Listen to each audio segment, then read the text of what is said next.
Meet Vol Baseball's biggest fan, Boone Barnhart. Sometimes he's Drew Gilbert. Other times, he's Evan Russell. He fully dresses in whatever he can find, whether it matches exactly or not. That's down to the batting gloves. Out one, out two, out three. Unless, of course, he's on defense. Yeah. And this type of behavior doesn't just happen when Boone is at the ballpark. He, in the living room, hits, runs the bases, hits, runs the bases. This is an ongoing thing all the time. He is orange and white to the core.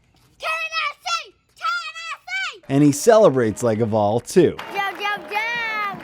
I get to eat my pretzel! Pretzel time! Before Tuesday's game, Boone had some pretty lofty expectations for Tennessee. What are you hoping to see here today? 8,000 home runs. Kristen Moore hit it! Hit it hard! Hit it down! Hit it out of there! And while the Vols didn't quite hit that 8,000 home run mark against Belmont, they sure gave Boone and his family plenty to cheer about. 15-0. And if you're wondering how many home runs they did hit, Boone will tell you. That's 6. That's 6 home runs. 6 homers for their 6-year-old superfan. This isn't even a game. This isn't even a game. It's too easy. Too easy.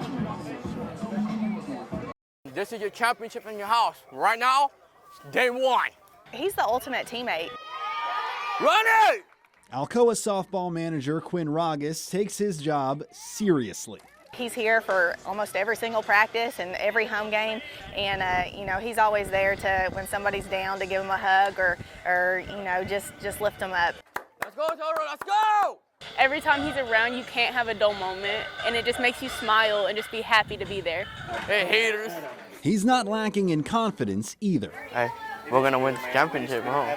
No doubt, Quinn is this team's biggest supporter. But that support goes both ways. It's the very best softball manager and Coach Bailey's best friend, Quinn Ragas. And when Alcoa honored Quinn on senior day, he was overcome with emotion. I love them a lot so much. That's my last year, and then I don't know what to say, it's hard for me to say goodbye to them.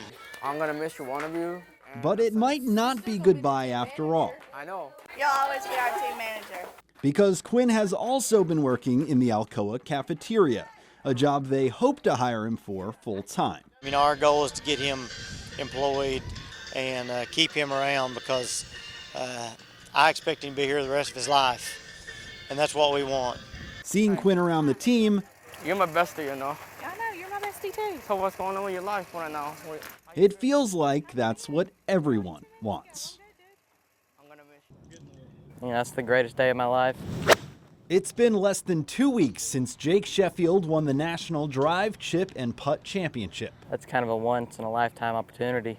In the 11 days since the Knoxville native took home the trophy in Augusta, things have felt different for the 14-year-old. These people that I've never really met in my life, they recognize me or, say congratulations. It's just such a life-changing thing. Jake says he's still having trouble wrapping his head around the accomplishment. I don't even know if I've been able to soak it all in yet, that I'm a national champion. And even though the competition isn't what Jake would call real golf, and it won't affect his ranking, it helped him realize even further that he can go head-to-head and defeat even the most talented of his peers. It gives you great confidence to know you can compete on that national, coverage level or national TV and compete under that pressure. So I think it just kind of gives you that confidence that you can kind of compete anywhere with anyone. That confidence has been building since Jake picked up the sport at age 7. He says he had a feeling early on that he was pretty good at it. I guess when I won my first tournament ever, and it was my second tournament I ever played in, I was a little bit more developed than the other kids. So it kind of made me realize hey, if I stick to this, it could lead to a good, good path. It's a path that began with Jake's uncle, Mike. He's the one who brought an interest in golf to the Sheffield family, and he was also one of Jake's biggest fans. He got my family introduced to golf. He introduced my dad, and my dad introduced me. But I had a great relationship with him with the little time I really knew him. He's a great guy, very loving guy, super supportive. I wish he could, be here to see all this, but, it was really cool with the time that he was alive. Jake's uncle passed away in 2020, and if he was around to see Jake win that drive, chip, and putt championship, he says no one would have been more excited. Would have meant the world to him. He would tell everyone that he knew. I don't know, but it is a good feeling to know that, he's up there watching, and I think that's kind of the reason I won that, There's something to that. If you've seen Linda Ogle at a Lady Vols game, there's a good chance you've also seen her service dog, Annie. Actually, it's a 100% chance because they are inseparable. I told all my friends when I first got Annie and she became a service dog that if you don't want Annie to come to your house, just don't invite me. The two have been a package deal at Thompson Bowling Arena for about 6 years, but Linda didn't know what to expect when she took Annie to her first game. I have a little cushion that I always bring with me that she sits in, and I just sat her in it, and she just turned her head this way and this way and this, and then all of a sudden she just and lay down and went to sleep. And I could not believe that she was that good. And if Annie's not laying down, well, it must be a good one. You can see from watching her how much she enjoys them. When she gets tired, she just lays down and goes to sleep. But if it's really exciting, she just sits and watches. It's amazing to me. We all laugh about it. Shouldn't be much of a surprise that Annie has become a fan favorite among the Lady Vols and Lady Vol fans alike, sometimes at Linda's expense. People come out of the stands and bring her presents. Nobody's ever brought me a present. But people don't even know my name. But I see people in the grocery store.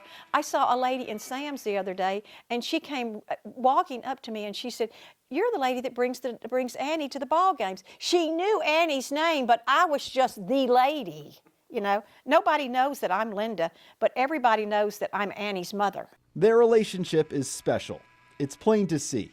And Linda says she found Annie when she needed her most. My husband died suddenly, and my son, I had my son and my mother to take care of, and then my mom died and my son moved out. And it was the first time that I felt like that I was really by myself. But with Annie around, she doesn't have to feel that way anymore.